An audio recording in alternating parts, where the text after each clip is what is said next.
Hola, mi nombre es Guillermo Flores, soy socio del Estudio Muñoz en el área financiera, pero también soy profesor en la Universidad del Pacífico del curso de Religión, Política y Políticas Públicas y también de Finanzas Corporativas. También hago temas de teoría de juegos que enseñan en algunas universidades.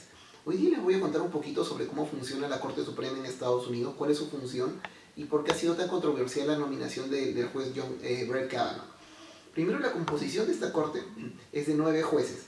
Estos 9 jueces, el número cómo se determinó, en principio el artículo 3 de la Constitución no dice no dice un número, se estableció al principio que fueran 6, pero luego fue expandido a 9. En un tiempo, Franklin Delano Roosevelt propuso que fueran 15, pero políticamente las personas se opusieron porque consideraron que él iba a llenar el resto de candidatos con personas más cercanas a su posición política, a lo que ellos llaman, y eso se llama pack the court o empacar la corte.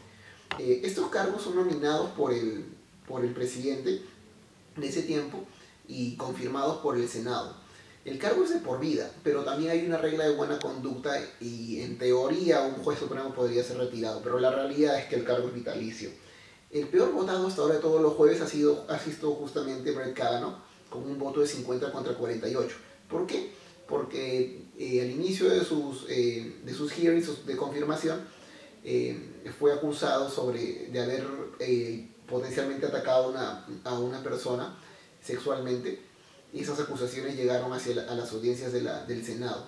Finalmente eso terminó afectando su voto y su reputación y terminó entrando con 50 contra 48. El peor votado hasta ese momento había sido Clarence Thomas, otro juez que había sido nombrado por George H.W. Bush, también otro presidente republicano, y él había pasado con 52 contra 48. Él tenía el mayor rating, el peor rating hasta ahora de votos.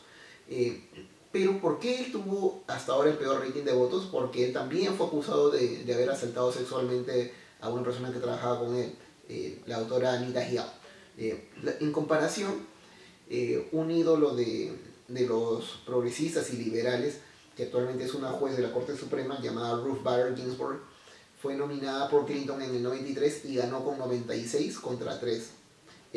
¿Cómo llega un caso a la Corte Suprema de Estados Unidos? La Corte Suprema tiene dos tipos de jurisdicción: la jurisdicción de apelación y la jurisdicción original. La jurisdicción de apelación quiere decir que la Corte ve un caso porque va a revisar una decisión de una corte menor, y eso se llama Judicial Review o revisión judicial. Y tiene jurisdicción original cuando se trata de un caso entre los Estados Unidos y otro estado de Estados Unidos, o se trata de un caso también entre un estado contra otro estado. Se trata también de un caso de ciudadanos de un estado contra ciudadanos de otro estado o de otro país, o cuando se trata de ministros extranjeros o embajadores. ¿Cuántos casos ve al año la Corte? La Corte ve aproximadamente 80 casos al año, entre 80 y 100 casos al año, pero recibe solicitudes de ver casos de alrededor de 8.000. ¿Cómo hacen ellos para decidir cuáles ver? Lo deciden en base a algunos criterios, por ejemplo, que haya en realidad un daño real, es decir, la Corte no va a opinar si no ha existido un daño real, no va a opinar sobre leyes que aún no están en aplicación, por ejemplo, no va a dar decisiones previas a que haya un daño. Lo segundo es que tiene que haber standing, es decir, el que requiere que se inicie el caso tiene que tener verdaderamente una afectación real hacia él respecto de este caso, tiene que haber un daño real contra él. Lo siguiente es que también tiene que haber una regla que se llama mootness o ripeness. ¿Qué implica? Mootness es cuando el caso ya no necesita ser decidido ahora porque ya ha sido decidido en otra corte o en otro caso anterior. Entonces ya hay una solución para ese tipo de caso, entonces no es necesario que la corte nuevamente se pronuncie. Y ripeness es cuando el caso todavía no ha llegado a tener un daño real. Entonces se considera que el caso no está ripe, no está maduro. Otra razón por la cual la corte decide no ver un caso es algo que se llama la doctrina del political question, es decir, que este caso en realidad trata más como un tema político que un tema netamente legal constitucional, y entonces la Corte simplemente dice que este caso debe ser visto en realidad por el fuero ejecutivo o el fuero legislativo y no en la Corte, no en el sistema judicial. Y finalmente, el caso tiene que tratar sobre un tema constitucional claro, es decir, tiene que haber una afectación a derechos civiles como por ejemplo el derecho a la libertad religiosa o el derecho a la libertad de expresión. ¿Por qué Trump nominaría a un juez que tiene una acusación de un presunto ataque sexual o incluso hasta 3 potenciales ataques sexuales cuando tenía otros candidatos dentro de una lista de 25 candidatos? Bueno, probablemente el primer punto era porque Trump había ofrecido, y el principal punto por el cual su base de votantes principal, que son los evangélicos blancos, votaron por él, era porque él había ofrecido colocar a un juez conservador en la Corte Suprema, que se entiende como un conservador, un juez que normalmente promueve temas pro vida o pro familia. También, ¿a qué se debe esto? ¿Por qué los evangélicos blancos votan por este tema o a favor de un candidato presidencial solo por este tema? Porque ellos sienten que las decisiones de la Corte Suprema hasta ahora han, en la visión de ellos, tratado de eliminar a Dios de la esfera pública. Y ellos quieren revertir eso y ellos comienzan con una campaña en más o menos en los 40, cuando nace el Religious Right o la derecha religiosa.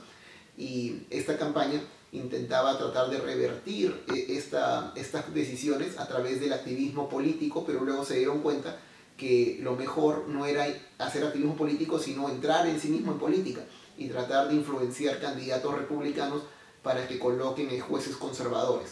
Y se dieron cuenta que en realidad la forma real de afectar la cultura no era a través del activismo, sino a través de las cortes. Además también hay un tema detrás de por qué los evangélicos decidirían apoyar a un candidato a juez, porque 48% según Marist de los evangélicos blancos estaba a favor de que Kavanaugh sea colocado como juez, a pesar, incluso si las acusaciones se confirmaran, porque ellos están solicitando la reversión o en su mente esperan que se revierta la decisión de Roe versus Wade, en que se permitió o se legalizó el aborto hasta el segundo trimestre, y el tercer trimestre pueden haber restricciones por parte del Estado. Ellos esperan que eso, que va en contra de su visión pro vida, sea revertido, pero la idea es que han estado trabajando para esto desde el 73, que fue la resolución Roe versus Wade, hasta ahora. Entonces son más de casi 45 años en que ha estado esta campaña política para lograr esto, y ya nada no hay razón actualmente para detenerse si ya están en la puerta del horno, ¿no? El pan en la puerta del horno. ¿Por qué es beneficioso para Trump en sí? Porque Trump sabe que este juez, Brett Kavanaugh, también tiene una posición en que dice que un presidente no debería ser sujeto de investigaciones criminales ni tampoco juicios civiles. Cosa que es un cambio de posición, porque durante la época de Bill Clinton, Kavanaugh apoyó a la comisión de Kenneth Starr, que investigó a Bill Clinton en el 94. Ahora, también una razón principal por la cual Trump termina nominándolo a él es porque necesitaba también colocar a alguien que fuera muy conservador para activar a su base política, porque el ánimo para votar en los midterms, que son ahora en noviembre las elecciones de medio tiempo, estaba muy bajo en la base republicana, pero ahora en cambio la última encuesta muestra de ayer que el ánimo de votar está al mismo nivel ahora entre republicanos y demócratas. Pero esto que tiene que ver con Game Theory, la razón por la que yo lo comento desde Game Theory es porque esto responde, la composición de la corte ya no responde al mejor interés social probablemente, ni tampoco al razonamiento legal, sino simplemente a grupos de interés. Entonces eso responde a una rama de Game Theory que se llama Networks. En realidad la corte está compuesta en base a intereses de grupos de influencia. Entonces yo creo que una forma de solucionarlo desde teoría de juego sería que los jueces no sean colocados de manera vitalicia, sino que tengan un plazo específico, porque si tú colocas a un juez de manera vitalicia, eso le da incentivos al juez, sabiendo que se va a quedar ahí, que va a dejar un legado perecedero y por tanto tiempo, le da incentivos para poder intentar cambiar la cultura de su tiempo. Además, yo creo que una forma de cambiar esta situación también es que obligatoriamente la Corte pueda tener al menos un swing vote, es decir, un voto que no es claramente ni de derecha ni de izquierda, porque eso le da más equilibrio. Pero eso se ha perdido porque el juez que se salió era el swing vote, Anthony Kennedy, el que se retiró, y Kavanaugh es claramente un juez conservador. Eso va a hacer que la mayoría de la Corte sea 5 conservadores y 4 no necesariamente conservadores. Muchas gracias por escucharme.